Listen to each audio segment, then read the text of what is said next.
It's opening day, baseball fans.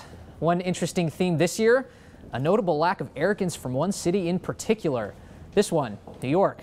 The Mets are going to be terrible again, we all know that, but some are wondering whether the mighty Yankees and their $225 million payroll might lose more games than they win for the first time since 1992.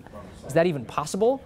Wall Street Journal's Jared Diamond is at Yankee Stadium this morning. He's on the side of the clubhouse there. Jared, how bad are the Yankees? Are they actually bad or just less good?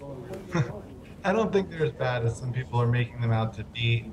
You know, the Yankees are such an institution, they're such a juggernaut.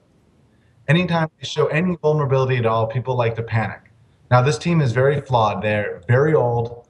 They have no young talent at this point. They have a lot of injuries. But the talent is still there. People are wondering if the team is finally going to go over that hump where they're too old to win.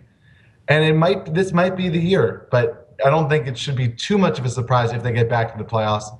They certainly won't coast their way in like they have for much of the last 20 years. Okay, Jared, moving away from the Yankees for a second, what are some of the players that you're really looking for this year? I know you mentioned Bryce Harper is one on the Nationals.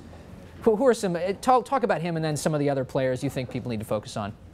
Oh, sure. Bryce Harper is quickly establishing himself as really the face of baseball. He came up last year as a teenager and was very good with the Washington Nationals, who look like they have a chance to be the best team in baseball with tons of young talent, great pitching, great lineup. And he's poised now at age 20 only to really emerge as a real superstar. He had an incredible spring, was kind of the talk of spring training.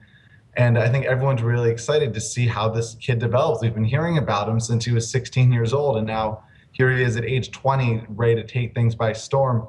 Another player that everyone's really looking forward to seeing is Mike Trout of the Los Angeles Angels. This was another very young player, 20 years old. Last season made a serious case for MVP of the entire American League. He was one of the best players in baseball. Some would say the best player in baseball at 20 years old last year. He's a year older.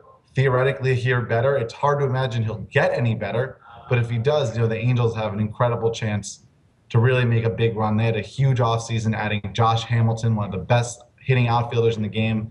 They now have Mike Trout, Hamilton, and Albert Pujols in that lineup. It's very scary. Yeah, and really the pitcher everybody's got to look for is the one who just signed a mammoth contract extension, Justin Verlander. Absolutely. I mean, an incredible contract he signed, and if anyone warrants that kind of money in this game right now, it's Justin Verlander. He's been an incredible workhorse. He throws a ton of innings every year. He throws 100 miles an hour. He pitches into the 8th or 9th inning every game. The Tigers were in the World Series. They're right there again this year, and Verlander is now going to be with them for a very long time, most of his career, if not all of it. Jared, thanks so much for joining us from Yankee Stadium. Have a good day there at opening day. Thank you.